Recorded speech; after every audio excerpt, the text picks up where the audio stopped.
Good morning, students. I want to welcome us to another class this morning, Advanced Communication. We had a great session the last time we met, and it was indeed a good one. We're just going to we'll just continue from where we stopped, and then we'll move forward. We're going to start from, we're going to be looking at two different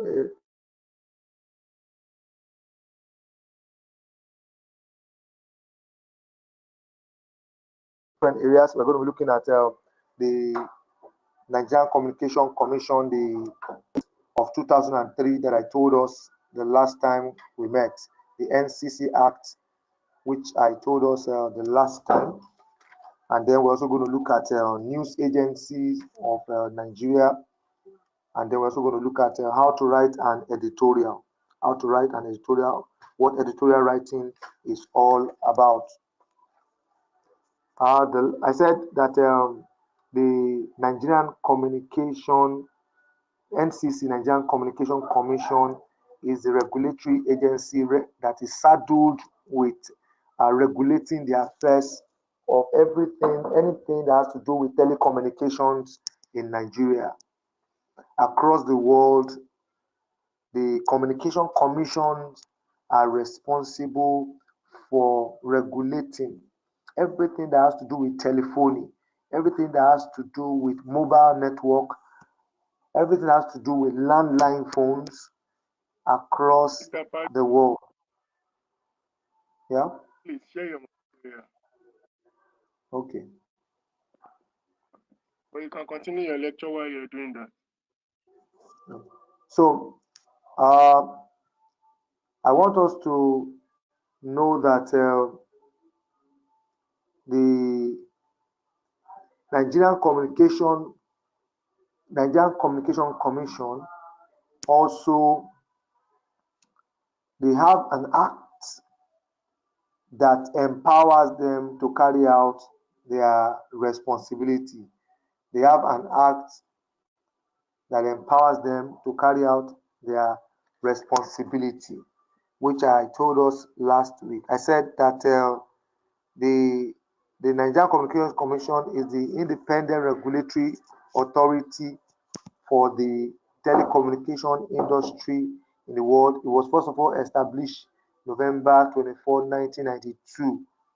It was a military decree that actually brought them to be a military decree. But in 2003, an act came to be that actually abrogated the 1992 decree that established NCC, and so that act,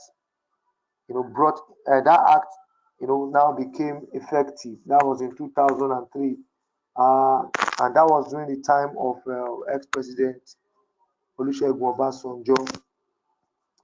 So they provide the regulatory framework for the communication industry in Nigeria today, and they have certain functions that they are performing in Nigeria communication space today.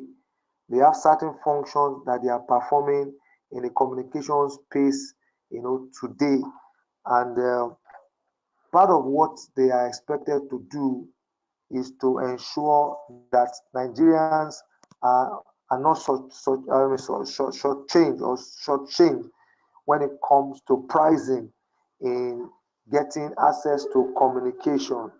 The Nigerian Communication Commission is responsible to ensure that every activity of the mobile network providers, internet providers, they do it, within the jurisdiction of the law. They do it within the jurisdiction of the law. They ensure that the industry is operators operate according to global best practices. That is, in their operation, they must ensure that global best practices are put in place. So you can go to the NCC website, Nigeria Communication website, and you see so much of uh, so much of the function of the Nigerian Communication Commission. So you and I are able to communicate today simply because of the activities of the Nigerian Communication Commission, simply because of the activity of the Nigerian Communication Commission.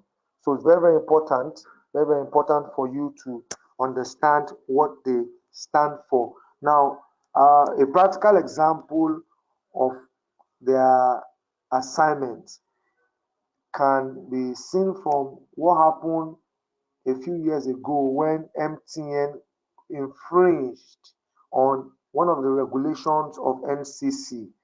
What was the fault that was found, or what was the wrongdoing that MTN was found guilty of? Now, remember, there was a time that telecommunications were told to register all SIMs must be registered, compulsorily registered, and that is done for a reason. Now, it got to a time that some users were not registered and they were still actively being used to do one function or the other. So Nigerian Communication gave a deadline to all mobile operators, telling them that at a stipulated time that they must disconnect all unregistered users. So the deadline elapsed and MTN refused to disconnect all their users. And you know what that means. If MTN disconnect users, they are losing revenue. So they know what they are doing, what they were doing then. And so NCC had no choice than to what?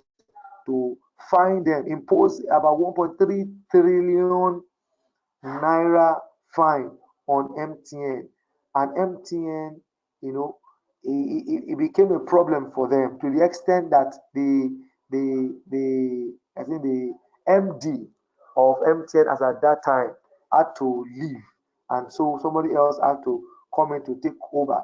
But the long and short of it was that they were eventually able to pay the fine. They were eventually able to pay the fine into the coffers of NCC, and it was so, and they negotiated it. They didn't pay the 1.3 trillion, but they ended up paying a certain amount. They paid about 275 billion. They paid about 200, and MTN has paid to about 275 billion for that offense. And then, so another thing that NCC was able to achieve as a regulatory body is the fact that they were able to ensure that Nigerians become shareholders of MTN. MTN is now listed on the Nigerian Stock Exchange. So no thanks to NCC, who ensured that Nigerians become part owners of this mobile network. So it's part of the mandate of the NCC to ensure that Nigerians are part of, they are a stakeholder, financial stakeholder in the operators of mobile network in the country. So far so good. It's only MTN that is listed on the stock exchange.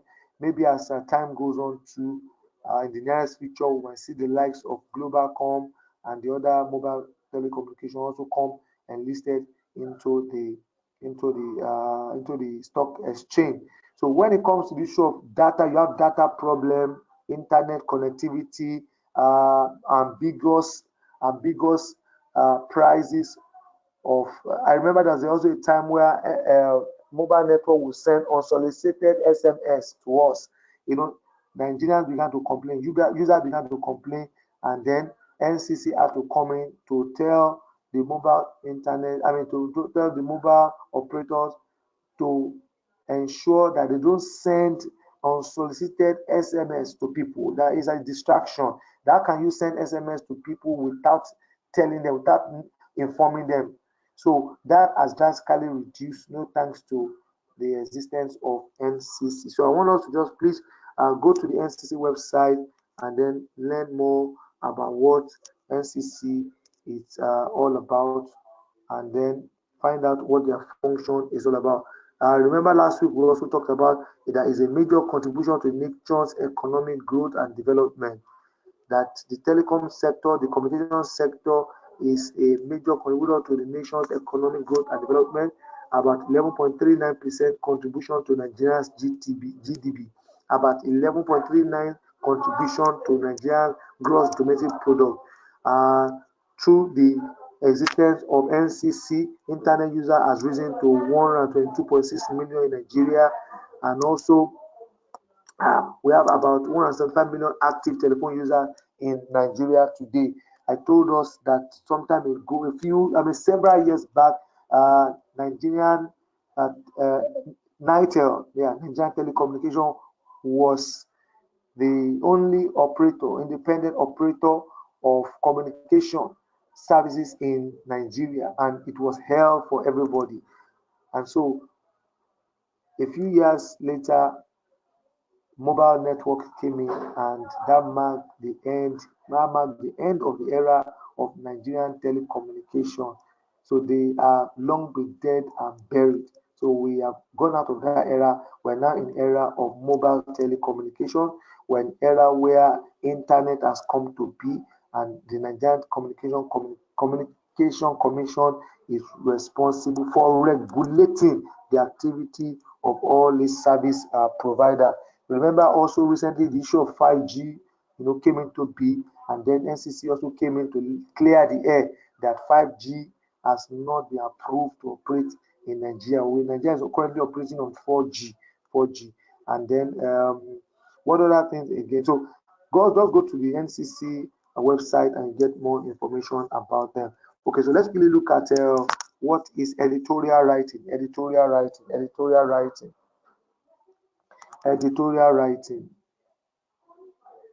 Now, editorial writing. When we come to in mass media, especially in print, in radio and television, there's what we call editorial articles. If you flip through any newspaper at all, foreign newspaper, local newspaper, you always see a part, you always see a column, or you always come across an article that is titled editorial. An editorial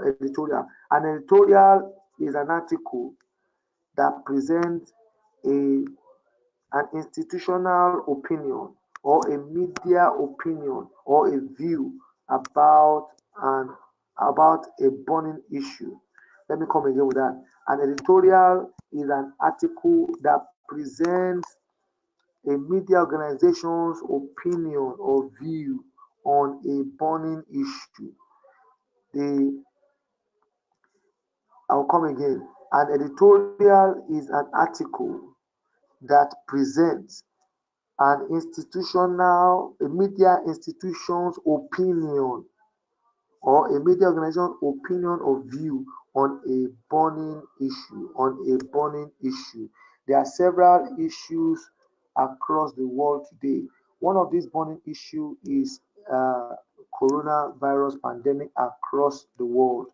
Now, an editorial is the opinion of a media organization.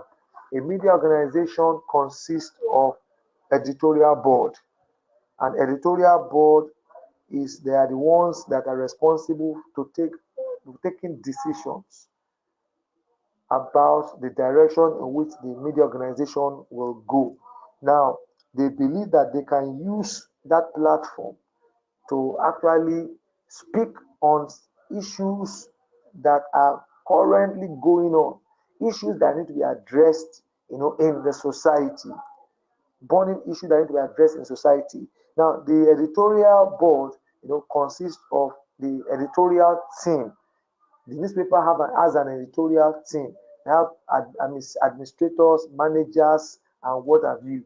So every time they come up, or every week they come together, they meet and decide issues. They deliberate on issues, burning issues that affect either their nation or global issue. Like the issue of the coronavirus is a global issue. So they can decide to say, okay, we want to write about a particular aspect of this pandemic. What areas do we think world leaders should be looking at? Is it the area of vaccines? Is it the area of providing test kits? Is it the area of ensuring that there are more than enough isolation centers or testing centers? So many issues can actually come up from this pandemic. There are also what we call political issues. There are educational issues. There are entertainment issues. There are labor issues. So there are too many issues that come up on a regular basis that a media organization can decide to write on. So that writing that you see or that you hear on radio, that you hear on TV, is what we refer to as editorial article. So an editorial article is an article is an opinionated article, opinionated in the sense that it is the standpoint of, it is the collective standpoint of a media organization about a burning issue. Once upon a time in Nigeria, the issue of closure of border was the news that was making round. And so if you flip through a couple of newspapers, you'll see them writing editorial. Now, editorial is different from a news report. A news report is an account that a journalist, a reporter goes to the field to cover and comes to write, and then he gets a byline that this story was written by him. Now, in editorial writing, there's nothing called a byline. It is not even signed. It is not signed by anybody. It doesn't have anybody's name, even though it is a collective effort in terms of the topic that will be put out. But the truth is that it is written by one person. It is written by one person on behalf of the editorial board. So that's why it's called editorial. So an editorial is an opinionated article, and it speaks the mind of a media organization, their collective mind about an issue.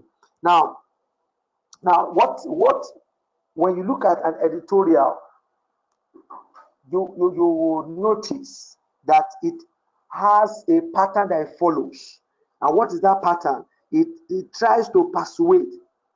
It tries to persuade the reader to think the same way the media organizations are thinking. The pattern of writing is such that it raises issues. Unlike your story, unlike a general news story, where the person writes directly to the point, writes directly to the point. But when it comes to editorial writing, it carries a style, and the style is that it is persuasive in its approach, and then it raises issue. You see that an issue is being discussed, and it is delved into in-depthly. There's a research on that particular issue, and all sides are brought into that issue. So that is what an editorial is all about. Now, what is the purpose of editorial? To influence a public opinion. Number two, to promote critical thinking. Now, when you read editorial, it prompts you to think. You look at you because it's an in-depth write-up. So you begin to think, but this write-up, these people must have researched what they are saying. Because it brings out facts. Editorial writing brings out facts. So it promotes critical thinking and causes people to take action on an issue. So the essence of an editorial is to cause who it is being addressed to take action. It will cause the people that it is being targeted at to take action. I also said it influences public opinion. So you discover that the style of writing makes you want to tilt towards the side of the writers of this article. The editorial team, the media organization that came up with this article, they write it in such a way that they influence your perspective, they influence your opinion to the extent that you now begin to see from their angle. So these are the three major purpose or function that an editorial serves to achieve. Now, what are the four types of editorial? Four types of editorial. There are more than four, but for the purpose of this class, just look at four. Number one is critique editorial. When we say critique, from the word criticize, to criticize somebody. But this time around, the criticism is objective. It is not to attack. It is not to attack a personality, but rather issues are looked at critically. So it's what we call critique editorial. Critique editorial that tries to critique and try to say it as it is. Try to hit the nail on the head. Try to tell, as a probe as to why should this be? Why should this be? Why not this way? So they critique issues and bring all sides to it so that whoever is responsible for the issue that is burning can actually take action. Now, number two, what we call persuasive editorial. Persuasive editorial. Persuasive editorial from the word persuasion. To persuade somebody to see to it that this person, is convinced. So it is written to convince people, about their issue, about their point, about their point. Now, for example, the issue of the health issue, the pandemic, and then Nigeria's loophole when it comes to health facility was made open when this pandemic came up. And then we have editorials they were reading to persuade government to do more for the what for the to do more to improve the facilities in the health sector in Nigeria. So articles along persuasion is written to ensure that the people who are convinced to do the right thing, to do the needful. And then the other one is what we call explanatory editorial. Explanatory editorial from the word explain. So it's a type of editorial that explains issues, explains it in a simple language, explains it in such a way that whoever is reading it understands it. For example, in a normal news report, they just write they write stories as it is. They don't explain the rationale for a particular event. But in editorial writing breaks it down. It explains, it gives you insight into why certain thing was done like this, why certain things ought to be done. So you have what we call the explanatory editorial. Then you also have what we call the last but not least is the praise editorial. The praise editorial is an editorial that tries to praise an issue, praise a particular policy, praise a particular action that was taken by whoever it is being addressed to. So it's very, very important. Praise editorial is also part of the type of editorial. So you can write to praise. For example, if government has done something, or maybe an NGO, maybe an institution, a corporate organization, or an individual, whatever it is, you can write an editorial to praise, to appreciate, to recognize, to celebrate, to eulogize what that person has done. So that is the fourth one. Now, what are the characteristics of an editorial? An editorial has introduction, an editorial has a body, and also has a conclusion. It has an introduction, it has a body, and it also has a conclusion. That's very important. Now, for just like the way you write your essay, if you want to write an essay, you have an introduction, you give a background, you give a background to what you are writing, and then in your body, you begin to paragraph the point. You paragraph the point. So the points are contained in the body. And then you now conclude. So the part of an editorial is the conclusion. So you conclude, bringing everything you have said into summary, bringing all the points, and then maybe taking a particular position. So every editorial has the introduction, the body, and the conclusion. Also, editorial, one of the characteristics of editorial is that it has an objective and main purpose. I've explained that it always has a purpose. So before you write your editorial, you sit down and ask yourself, what do I want to achieve? What is the goal of this editorial? Because at the end of the day, if there's nothing to take home there, then that you have defeated, the editorial is defeated. Now, if you go back home now and read about, I'm read on any editorial at all. Read about editorial at all. You will you will see that the editorial you are reading carries, has an objective. Has a particular main point, or main point is addressing. So that is the objective. And then you also have a timely news angle. Editorials are usually written based on current issues. Go and flip through editorials in the last 14 days. You will see that most of them are topical issues that has to do with pandemic, issues that have to do with data, issues that have to do with the frontliners, that is the health workers, issues that has to do with facilities, issues that has to do with the hygiene, everything has to do that centers around the pandemic. So they focus on a particular angle, and then they begin to. So one of the characteristics of editorial is that it is usually timely. So it's a timely, they pick a timely angle to issues in the society. Now, another point is that they do in writing editorial, you don't attack personalities, you dwell on issues. You dwell on issues.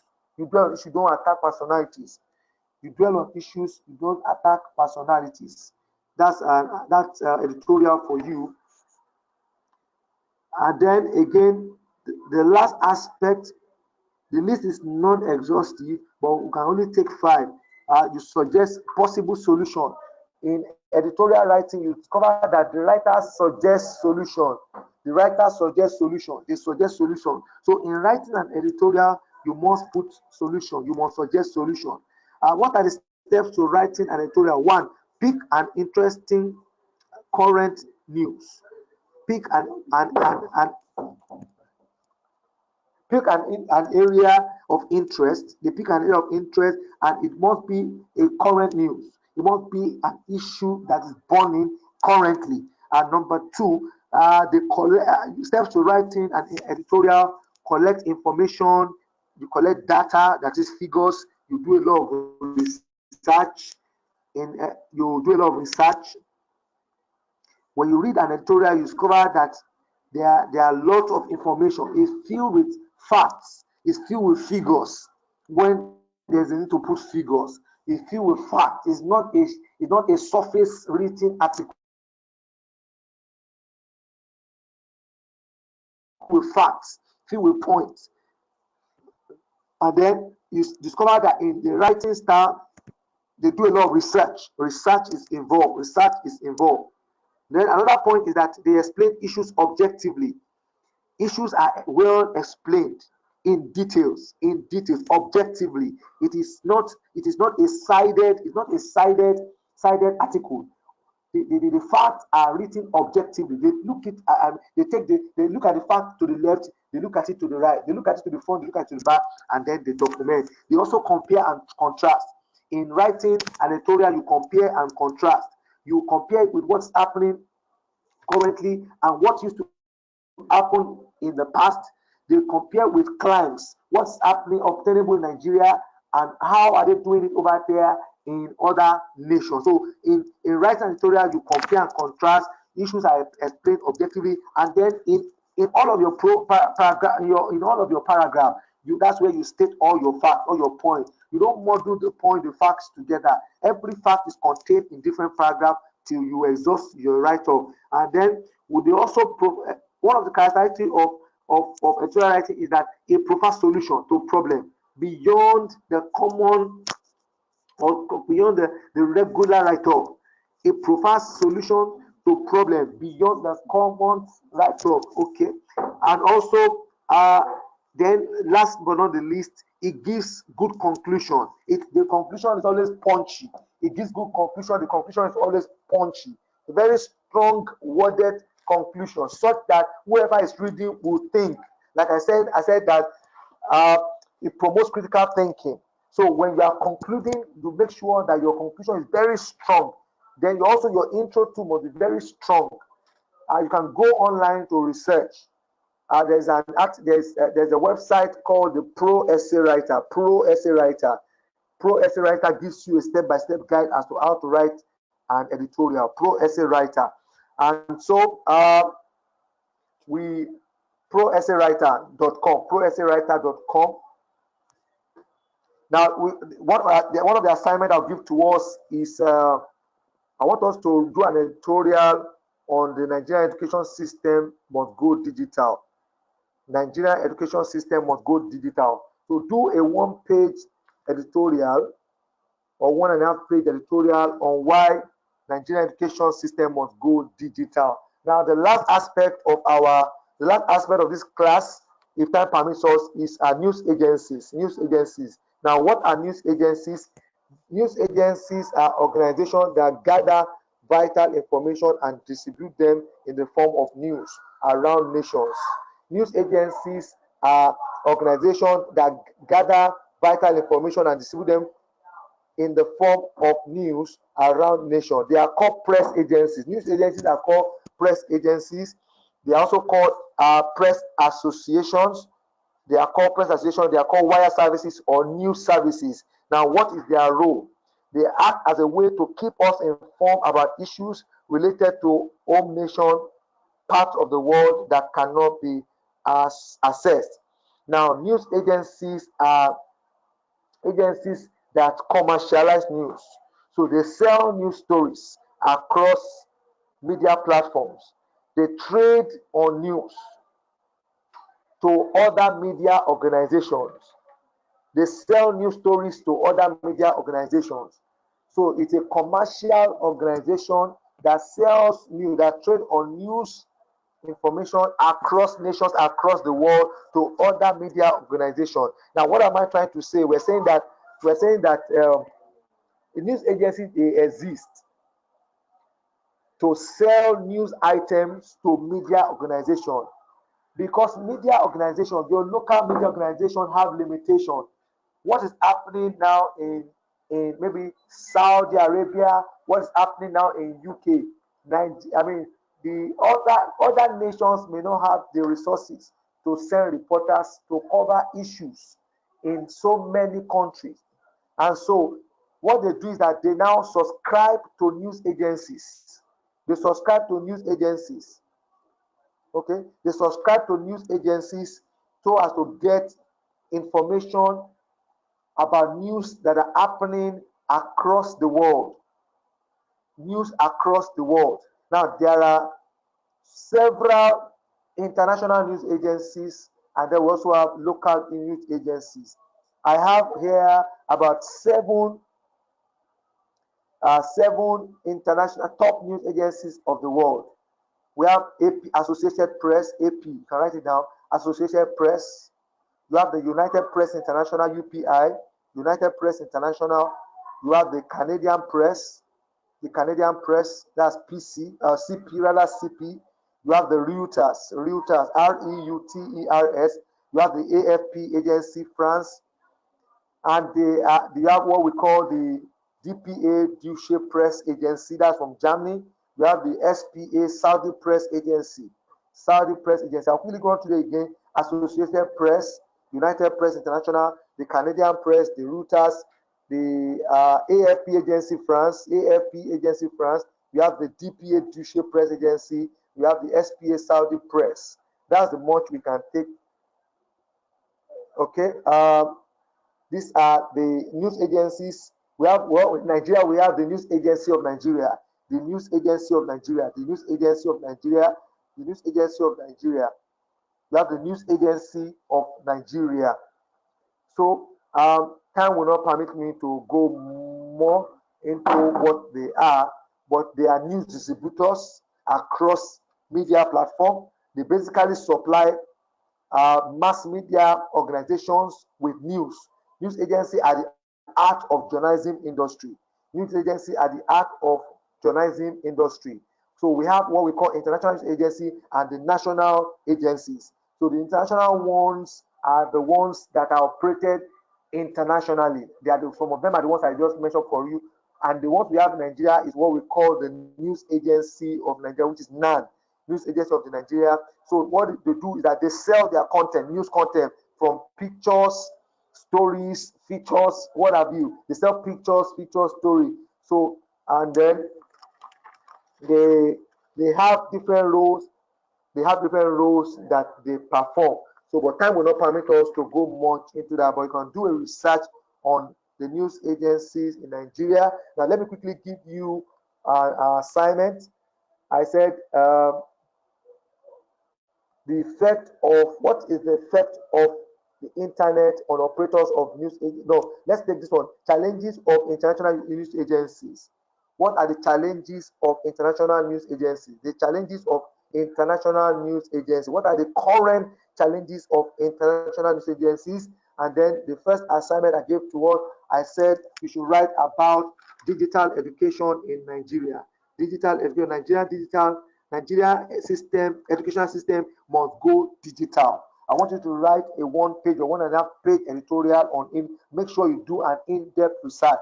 The world has gone digital with the advent of this pandemic.